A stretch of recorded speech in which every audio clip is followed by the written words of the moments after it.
Good morning, good afternoon, good evening, folks. Michael Zuber, One Rental at a Time, back with my good friend Dion from Dion Talk. How you doing, sir?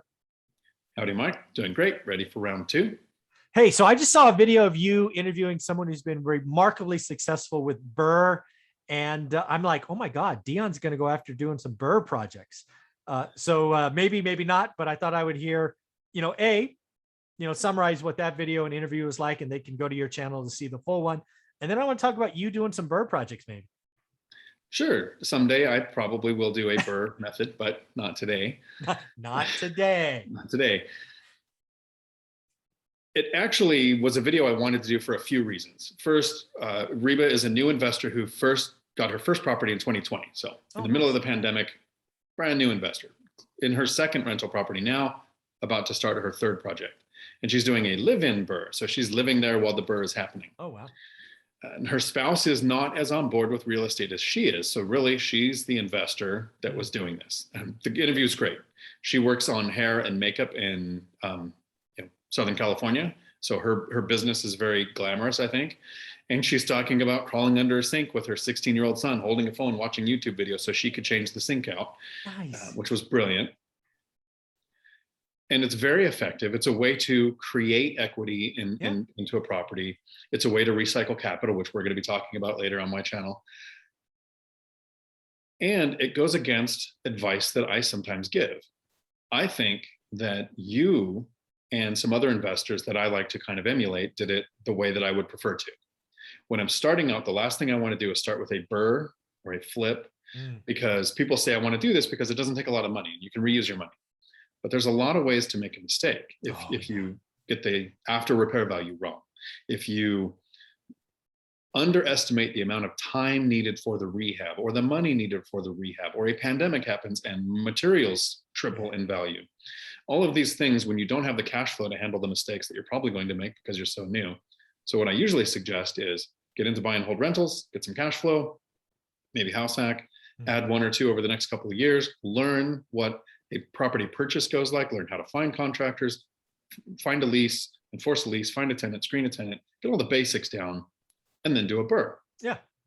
So my plan is I have my auto searches set up for single family in my area, which have never met the criteria. So I haven't bought any as an investment property.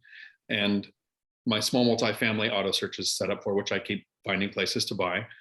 But I also have a BRRRR auto search set up with a couple of agents. Okay. As my reserve and my investment fund grows, because every month I'm setting aside more capital to buy the next small multifamily. But as it gets to 150, 170,000 or so, I start looking at, I could probably do a BRRRR with this money. And every time I think about it and have that search set up, before I find the perfect BRRRR, the next great over 10% cash on cash return small multifamily pops up that is rent ready, already occupied, no effort. Done. Done. Just put the money from the bank into the property and then watch the cash flow at it. Yeah. So I was super impressed with Reba doing this as a new investor during the pandemic and pulling it off. Yeah. That it was great to get her on the channel and have her explain how she did it. And let's remind folks what your channel name is, please. Dion Talk Financial Freedom. And it was the most recent video that came out as we're recording this on, what's this? What day is this? The 9th. Every day is Saturday when you're. Yeah, I don't know. It's got to be Thursday. I'm talking to Dion. That's what it's got to be Thursday because we're talking, and I'm traveling this month, so this is one of those first months I get to forget what day it is. Yeah, there you go. That's awesome. Yeah. So again, BRRRR. I think BRRRR.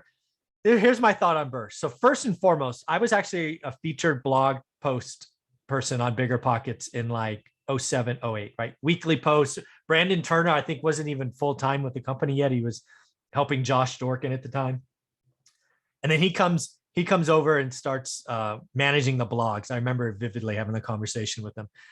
And that's what I was doing. We didn't call it BRRRR back then. I was buying dumps because it was foreclosure time.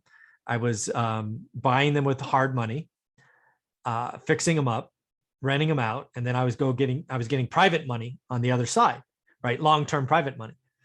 And yeah, next thing I know, he's talking about BRRRR and all these things. It's kind of fun. But yeah, it does work.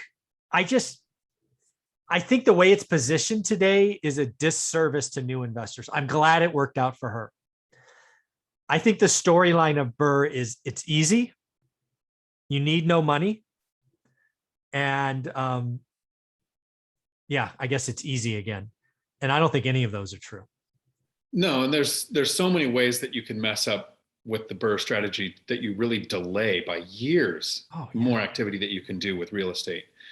And here is kind of a interesting fact for anybody who made it this far in the video, if you don't know this already. The BRRRR strategy is really an adaptation of how people invest in multifamily. Yes. So in 5 units or more, the value of the property is based on NOI. So a strategy, a very effective, good strategy that people use with multifamily investing is to buy a place that needs fixed up. As you fix it up and you increase the rents and then you reduce your expenses, that net operating income gap gets bigger, and a small change to net operating income can have a huge impact on the value of the property. Same idea with a BRRRR, the BRRRR method. Yeah. Buying a place that needs fixed up, so it probably won't qualify for traditional lending. So you have to use hard money, your own capital, friends and family funding. You acquire the property, go through the rehab, so you're fixing it up, making it rent ready, or there's another term for rent ready, but I forgot because my brain's great. And then now that it can be inhabited, you rent it out to show that it's a viable property. And then you take out a traditional 30-year, usually some people can do 15, but a normal conventional loan to pull your money out. You normally get the money out that you spent acquiring the property, the money out that you put into the rehab, and sometimes walk away with some money to then own a cash flowing rental property. So it is a great strategy, but there's just so many slips between a cup and a lip that it's not the strategy that I would start with. Yeah, I think that's wise advice. I think you've got to have a few properties. You got to know what a surprise looks like. You got to have a Rolodex of people. When I look at a BRRRR property, or BRRRR opportunity, where most people go wrong first is the ARV. They're using ARVs for purchase versus refi, and there is a difference. If you don't know that, watch out. Refi appraisals are far more conservative because there's no legally contract between a buyer and a seller. Next is in contracting. You often underestimate the cost because you don't see everything or know what's there.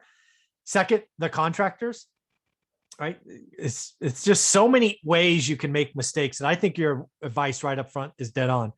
It's much better to be buy and hold investor for your first 2 or 3 than to jump in with both feet. Because I've seen 70%, certainly 60, maybe 65% of people who start with BRRRR never get past their first one because they leave money in the property. They can't get out. They're forced to sell. And they're like, that's too hard. I can't do it. And oh man, the people that try to do BRRRR out of state, oh my God, I want to scream.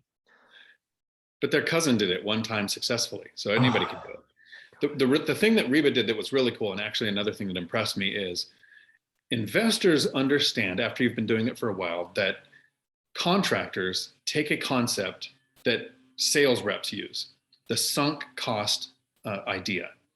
Once you've worked with a contractor for a while and they've started a project, it makes sense to stay with them, even if there's a delay or an added cost. So when you're doing your first BRRRR, you're planning out what that estimate was, not the contractor coming back and saying, here's why all the extra costs and more time is going to be needed. When that happened to Reba, she said, here, I'm paying you what we agreed to. You're fired. Get out of here. And she found another contractor. Nice. And it's a decision that most new investors might not be comfortable making. So when she brought that up, I should have mentioned it in the video, what a cool concept that was, but that was really cool. Good for her. Again, where can they find this video? Dion Talk Financial Freedom. It is Deal Deep Delve number 11. That is awesome. Thank you, Dion. And again, enjoy Florida.